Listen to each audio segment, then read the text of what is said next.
Hello, welcome to our channel. Sunday is a fun day. అన్న నడిచొస్తే mass, అన్న కూర్చుంటే mass, అన్న నించుంటే మాస్, మమ్మ మాస్ అని నాకు ఎందుకు ఆ పాట గుర్తుకొచ్చింది. ఇంకొక సన్నివేశం కూడా గుర్తుకొచ్చింది. ఒక సినిమాలో ఒక క్యారెక్టరు, అంటే అతను బార్బర్ క్యారెక్టర్. ఆ సినిమాలో పేరు సెలూన్ సత్యబాబు. సెలూన్ సత్యబాబు అప్పట్లో కొత్తగా సెల్ ఫోన్ కొనుక్కుంటే ఆ సెల్ ఫోన్ పోతుంది, సునీల్కు చిక్కుతుంది. హలో సెలూన్ సత్యబాబు ఇద్దరు బోల్ రహా హై అని చెప్పేసి ఏదో ఆ కామెడీ ఉంటుంది. నాకు ఆ సెలూన్ సత్యబాబు గుర్తుకొచ్చాడు. ఎందుకన్నా సెలూన్ సత్యబాబు గుర్తుకొచ్చాడంటే చెప్తాను. కానీ అనుకున్నది సాధించినప్పుడు, అది అకాంప్లిష్ అయినప్పుడు, like when you promise something and if you fulfil that promise, that gives you immense satisfaction. ఎనలేని సంతృప్తినిస్తుంది. సంవత్సర కాలంలోనే పవన్ కళ్యాణ్ చెప్పిన ఆ హామీని నెరవేర్చినందుకు పవన్ కళ్యాణ్ కో మై అభినందన్ కర్తాహు. నేనే కాదు, మా హుస్సేను, మా విశ్వ, మా అభి, వీళ్ళందరూ కూడా అభినందనలు తెలుపుతున్నారు మా పవన్ కళ్యాణ్కి. ఇంత తక్కువ సమయంలో అంత గొప్ప పనిని ఎలా చేశాడని చెప్పేసి మనమంతా కూడా అని ఆస్ట్రక్ అంటారు కదా, నోళ్ళు వెళ్ళబెట్టి మరీ చూడాలి. సో ఏమి ప్రామిస్ చేశాడు, ఏమి అకాంప్లిష్ చేశాడు అన్నది ఇప్పుడు చెప్తాను. కానీ ఫస్ట్ ప్రామిస్ గురించి మనము మాట్లాడుకుందాం. ఆ ప్రామిస్ ఎలా నిలబెట్టుకున్నాడో చెప్తాను. తర్వాత దాని గురించి ఒకరిద్దరు సెలబ్రిటీల ఒపీనియన్ కూడా తీసుకుందాం. Okay, so first Pawan Kalyan ఎన్నికల ముందు ఏం ప్రామిస్ చేశాడో ఒకసారి చూపిస్తాను. బాగా మస్తు ఉంటుంది, ఫన్ ఉంటుంది. మీకు కావాలంటే చివరిలో నారా లోకేష్ సుది ఒకటి కొసమెరు కూడా చూపిస్తా. మీరు కావాలంటేనే, మీరు కింద కామెంట్ సెక్షన్ వద్దంటే నేను చూపిను. మీరు కావాలంటారు, నాకు తెలుసు. Sunday is a fun day. పెట్టుకున్న వన్ టైం డబ్బు 10 lakhs 10 లక్షల రూపాయలు కనుక ఆ యువతకి ఇస్తే ప్రతి నియోజకవర్గంలో ఊహించుకున్న 500 మంది ఒక సంవత్సరానికి, అది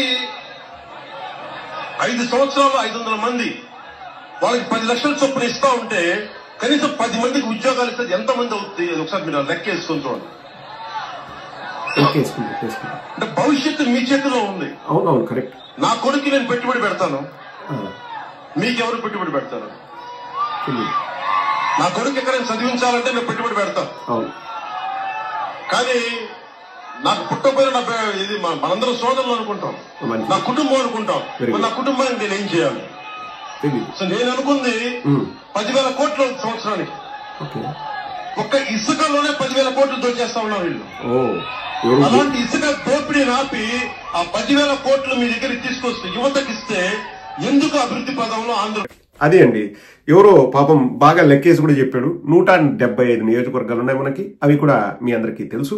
ఒక్కొక్క నియోజకవర్గంలో 500 మందికి 10 లక్షల చొప్పున అంటే సంవత్సరానికి కేవలం 8,850 కోట్ల రూపాయలు.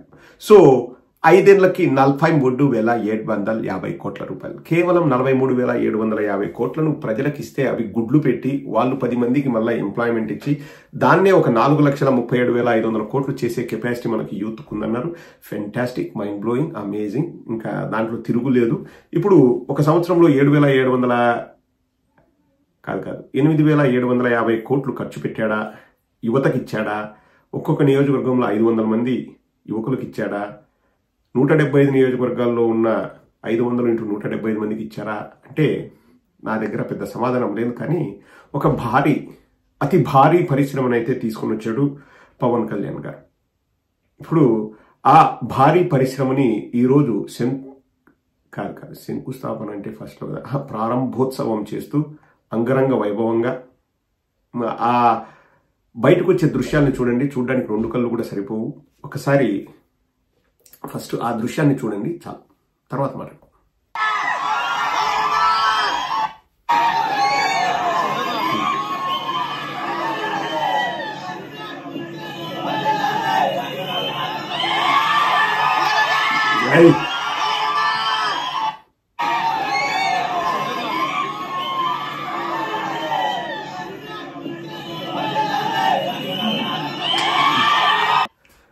ముచ్చటగా ఉంది ఆ దృశ్యము. ఇప్పుడు ఆ భారీ పరిశ్రమ, ఇంకా మనిషికి 10 లక్షలు ఇవ్వడం ఎందుకని ఆ భారీ పరిశ్రమ కోసమే 8,750 కోట్లు ఖర్చు పెట్టాడేమో నాకు తెలియదు.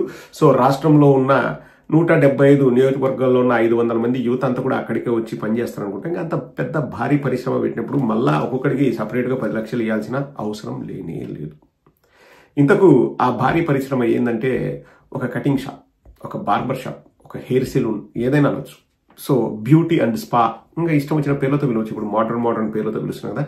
కటింగ్ షాప్ అబ్బా, జుట్టు కత్తిరించే ప్లేస్. ఇంకా దాంట్లో అన్ని ఉద్యోగాలు కల్పిస్తాడో ఏమో, మనకి ఇంకా పూర్తి వివరాలు రాలేదు. మెనూ వచ్చిన తర్వాత చూసి చెప్తాము. అండ్ అక్కడ నా దృష్టిని ఆకర్షించింది మరొక ఫోటో ఉంది. ఆ ఫోటో చూపిస్తాను చూడండి. ఇది నేను బయట పెట్టిన ఫోటో కాదండి. సోషల్ మీడియాలోనే ఆ ఫోటో కర్లు కొడుతుంది, చెక్ కర్లు. సో మంచి ఫోటో, అంటే మళ్ళా ఎక్కడ తప్పు పట్టాల్సిందేం కాదు, మంచి ఫోటో. ఇదిగోండి, ఇలా కొడితే ఇదిగోండి. ఓపెనింగ్కి పవన్ కళ్యాణ్ ఒక నిక్కరు, ఒక టీషర్ట్ వేసుకొని వచ్చాడు. ఒక DCM స్థాయిలో ఉన్న వ్యక్తి ఒక నిక్కర్, ఒక టీషర్ట్లు వచ్చాడు. అక్కడ వెనిగండ్ల రాము అనే స్థానిక ఎమ్మెల్యే కూడా వచ్చాడంట.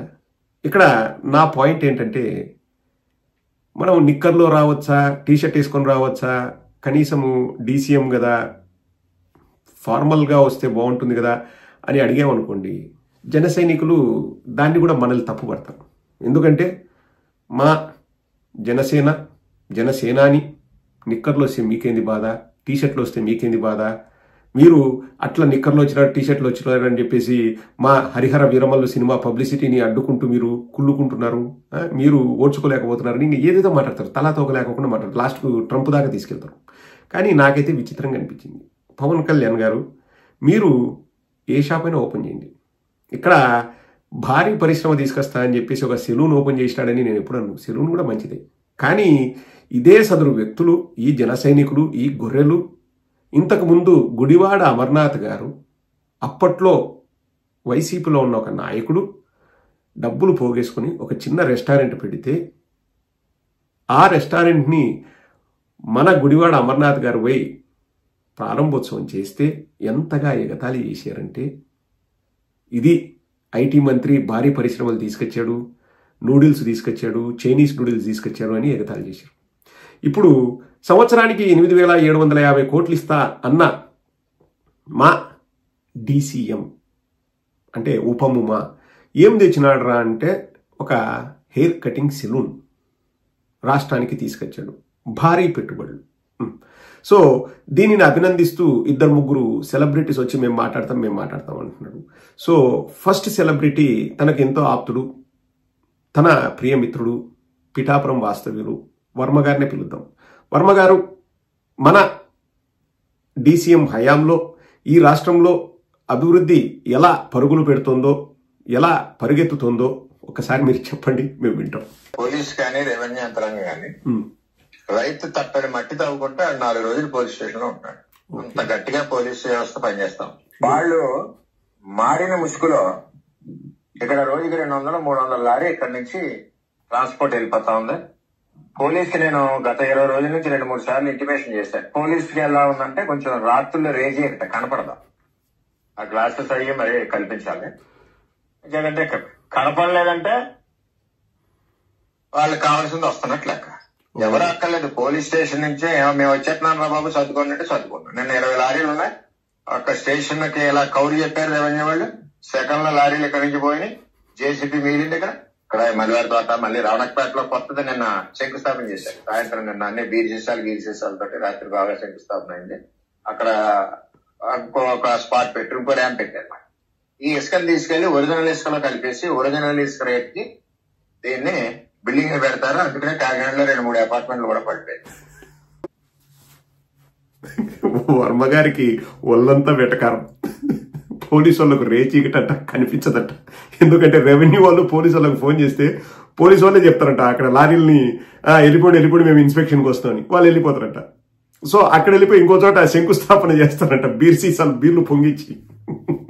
అక్కడ దొంగ ఇసుకని అంటే వేస్ట్ ఇసుకని అంతా తీసుకెళ్లి మంచి ఇసుకలో కలుపుతారంట. 2-3 అపార్ట్మెంట్లు కూడా కూలిపోయాయట. వాళ్ళంతా వెటకారమే వర్మ గారికి. కాదు వర్మ గారు, మీరు రూలింగ్లో ఉంటారు. స్వయంగా మీ పిఠాపురం ఎమ్మెల్యే DCM ఇంకా ఇసుక మాయమవుతుంది, దొంగగా తోలుతున్నారంటే ఇంక ఎవరికి చెప్పుకోవాలి చెప్పండి? పక్క రాష్ట్ర ముఖ్యమంత్రికి పోయి చెప్పాలన్నా? అంటే మీ ఉద్దేశం పవన్ కళ్యాణ్ కనుసన్నలోనే జరుగుతుందనే? ఆబ్వియస్లీ ఇప్పుడు జరిగితే ఎవరి కనుసన్నలో జరగాలండి? అధికార పక్షం కనుసన్నల్లోనే జరుగుతుంది. ఎందుకంటే ప్రతిపక్షం వాళ్ళకి చేసేంత సీన్ లేదు. ఎందుకంటే మొత్తం ఇసుక వాళ్ళే దోచుకుంటున్నారు, వాళ్ళే కొట్టుకున్నారు, వాళ్ళే చంపుకుంటున్నారు. సో ఇంకా నేను మంచోన్ని అని ఇక్కడ పిఠాపురం వర్మ చెప్తున్నాడు. అంటే ఇంక సెడ్డోడు ఎవడు? పవన్ కళ్యాణా లేకపోతే నాగబాబా? వర్మ గారు మిమ్మల్ని పొగడమని చెప్పాను కానీ ఇట్లా నిజాలు బయట పెడితే ఎట్లా? ఈయన సరిపోలేదు, సారీ అండి. ఇది మర్చిపోండి. సెకండ్ సెలబ్రిటీ సిపిఐలో ఉంటారు. ఆయన పేరు రామకృష్ణ గారు. మీరైనా వచ్చేసి 2 మంచి మాటలు చెప్పండి ప్లీజ్ మా పవన్ కళ్యాణ్ గురించి. పవన్ కళ్యాణ్ అయితే నేరుగా అక్కడ పోయి సీజ్ ద షిప్ అని కూడా షిప్ను కూడా సీజ్ చేశావు. మరి ఇక్కడ ఇప్పుడు లారీలు సీజ్ చేయలేకపోతా ఉన్నావు. పైగా నాకు అర్థమే కాలే. ఈ పొగుడుతాడు అనుకుంటే ఈయన కూడా తిడుతున్నాడు, సీజ్ ద షిప్ అంటే ఇప్పుడు లారీలు కూడా సీజ్ చేయలేకపోతున్నావు అని. బియ్యం పోతున్నాయి, ఇసుక పోతుంది, మందు పోతుంది లోపలికి, అఘాయిత్యాలు జరుగుతున్నాయి, ఘోరాలు జరుగుతున్నాయి, నేరాలు జరుగుతున్నాయి, వేలకు వేలు కరెంటు బిల్లులు కూడా వస్తున్నాయండి. కొసమేరు పన్నాను కదా. నారా లోకేష్ ఇంతకుముందు ఏమన్నాడు, ఇప్పుడు ప్రజలు ఏం చేస్తున్నారు చూపిస్తాను చూడండి. మీ మోటార్లకి మీటర్లు బిగిస్తున్నారు, అందుకే రైతాంగానికి పిలిపిస్తున్నా. అధికారులు వచ్చి సంతకం పెట్టమంటే పెట్టొద్దండి. మీ మోటార్లకి మీటర్లు బిగిస్తే పగలు కొట్టండి. మీకు అండగా నిలబడుతుంది ఈ తెలుగుదేశం పార్టీ.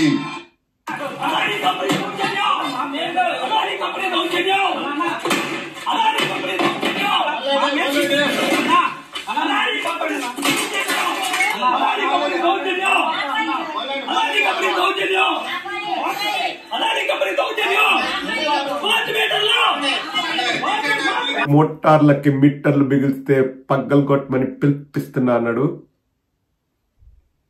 పులుపు ఇయ్యొద్దు, సప్పగా ఇయ్యొద్దు, కారంగా ఇయ్యొద్దు, బిగించేస్తారు మీటర్లు. ఎవరో పగలు కొట్టారు కానీ 8,000 10,000 వచ్చే కరెంటు బిల్లు ₹1,00,000 వచ్చిందంటండి బిజినెస్కి. ఒక సోదరుడు వచ్చి గోల చేస్తాడు. అది ఈరోజు సండే ఇస్ ఫండే కాబట్టి బాధలు చెప్పుకునే కాదు, అది ఇంకొక వీడియోలో చెప్తాను. ఇంతమందిని చూపించినాము, నన్ను చూపించకపోతే నన్ను ప్రపంచ మేధావిని అనుకోరు కదా జనాలు. ప్లీజ్ నాకు కూడా ఒక 2 minutes అవకాశం ఇవ్వు ప్రదీప్ అని చెప్పేసి చంద్రబాబు గారు అన్నట్లు నాకు అనిపిస్తుంది. సో ఆయన కూడా పిలిపించేస్తే సంపూర్ణంగా ఉంటుంది సండే. పిలుద్దామా? జస్ట్ ఇంకొక చిన్న క్వశ్చన్ రేపు. మౌస్ ఇస్తా, కంప్యూటర్ మౌస్. నువ్వు సంపు. ఐటీ ఆయుధం మీకు ఇస్తా. నరుకు. నువ్వు ప్రపంచంలో ఉండే కంపెనీలు మీ ఇంటికి తీసుకొస్తా. కాఫీలు టీలతో రెడీగా ఉండండి. ఓ మీ ఇంట్లో కూర్చొని అమెరికా కంపెనీకి నువ్వు పని చేయి, చేసుకో. బోర్ కొడితే గుత్తిలో వర్క్ స్టేషన్లు పెడతా, మంచి గార్డెన్ లో, ఆరెంజ్ గార్డెన్ లో పెడతా. గుత్తిలో నేరుగా నువ్వే ఎలక్ట్రికల్ స్కూటర్ కారో పెట్టుకో, నువ్వే ఛార్జ్ చేసుకో. నేరుగా అక్కడికి వెళ్ళు, అక్కడ పని చేయి, అక్కడే భోంచేయి, అక్కడే ట్రైనింగ్ తీసుకో. 10 మందితో కూర్చొని కాలక్షేపం చేయి, మళ్ళా ఇంటికి రా. నీకు నచ్చితే అక్కడ పని చేయి. ఇంకా కావాలంటే విదేశాలకు పోవాలంటే పోండి, హైదరాబాద్ పోవాలంటే పోయిళ్ళు, బెంగళూరు కావాలంటే వెళ్ళు. ఆకాశమే హద్దుగా పనిచేసే అవకాశాన్ని మా యువతకు తీసుకొస్తా. యువతకు అర్థమైందా తమ్ముళ్ళు? మీకు మాకు అర్థమైంది రాజా. ఇప్పుడు మీ భవిష్యత్తు గ్యారంటీ అవునా? గుత్తిలో ఆరెంజ్ గార్డెన్స్ పెడతాడంట. మీకు కావాలంటే మీరు మీ ఎలక్ట్రిక్ వెహికల్ మీరు చార్జ్ చేసుకుని పోవచ్చు. అందరూ కూడా గుత్తి వాసులందరికీ శుభవార్త.